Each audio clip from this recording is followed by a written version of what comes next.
I apologize for having two parts, Dr. Lynn. There was a disruption in my house, and my sister disrupted me. I'm so sorry for that, and I couldn't crop it out, so I had to make two parts. But moving on, where I stopped from, continuing on with chapter 5.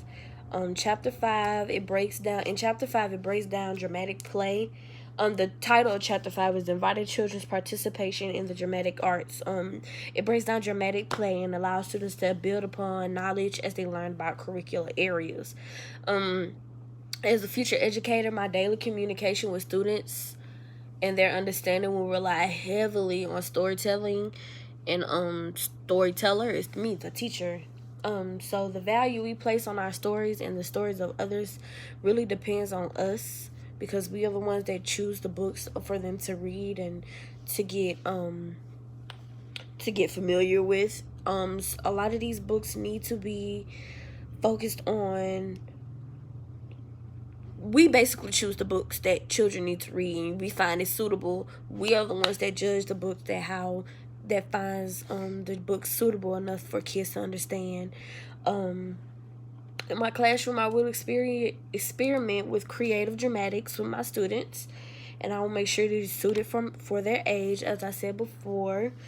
Um, I have come to believe that after reading this chapter, dramatic play has an important place in the education of early childhood elementary students. Engaging in dramatic play enhances children's development. In dramatic play, we are pretending, and it builds social skills and makes kids more aware of their emotions. Moving on to chapter 6. Chapter 6 discusses teachers' roles in fostering creative thought and expression. Um, Chapter 6 discusses fostering creative thought and expression. As I said before, the fostering of creativity in children has become a key target in early childhood education. The world of the preschooler is imaginative, and for many children, their creativity will reach its peak before the age of 6. So I feel like that's when it begins to decline with the onset of formal schooling and developmental drive towards conformity. However, supporting your child's creativity in preschool sets the stage to foster its continued development in the years beyond. When I think of ways to foster creativity, I think of encouraging creative problem solving, just unlocking their minds, and let them working groups, to helps them with social skills and everything else is desirable. This helps with cognition and language development. After this chapter, I learned my role in fostering creative thought is one of the supportive acceptance and promotion of desirable behavior. This is completed through prevention, redirection, and collaboration in the classroom. It will be my job and duty to provide an environment uses developmentally appropriate guidelines to engage my future students in actively in real first-hand learning experiences. Okay, moving on to chapter 7. Accessing the creative process and products of children. In chapter 7, excuse me, I have to move my mouse down. In early childhood classrooms, assessments are super important, especially in early childhood, because in early childhood it really helps. Assessments can prove where a child is in development.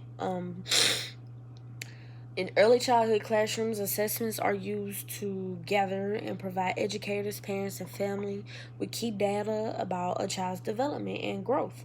Um, we read why assessments are important and what they do. Evaluations are a critical part of the early childhood program. Um, when educators are completing assessment, they observe a child to get information about what they can do. So, for instance, if I assess a child and I'm still observing them, I'm still collecting data, recording it, just for the information so the parents or family can know where their child is development wise.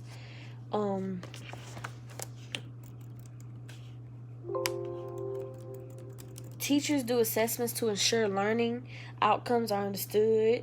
Teachers conduct various learning activities. That's why we have informal and formal assessments.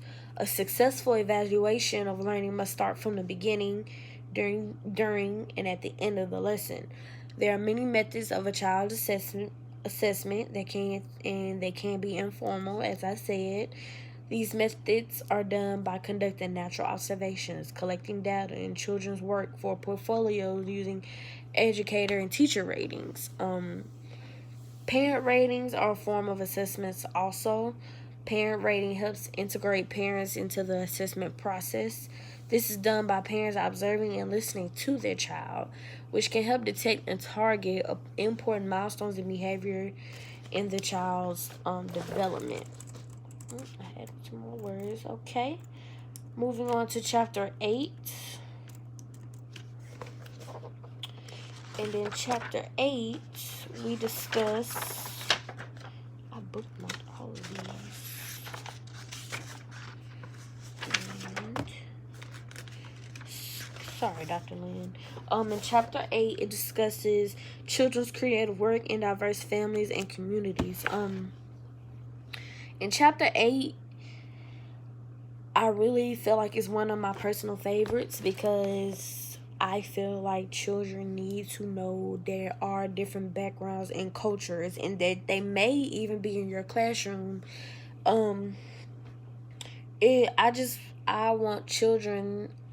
I want to teach children to have respect for others.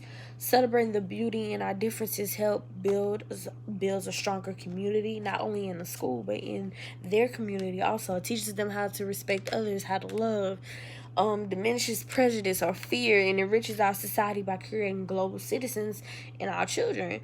On top of that, honoring diverse families in your classroom will help children feel included in their learning environment. When children know that their family and are valued and are truly seen by the teachers, it helps send a message about where, and it really lets them know that they belong in that classroom, whether they are different or come from a different background. Okay. Moving on to chapter 9. Chapter 9 says designing environments that support creativity and the arts. So, in chapter 9, we talk about designing environments that support creativity and arts. I think this stems from how your classroom looks. Every classroom is different, and I know that everybody is limited to a certain amount of space, so they can do what they. But I really feel like classrooms need to be very, very colorful. They need to be very educational. Everything that you put on the wall needs to have an educational base.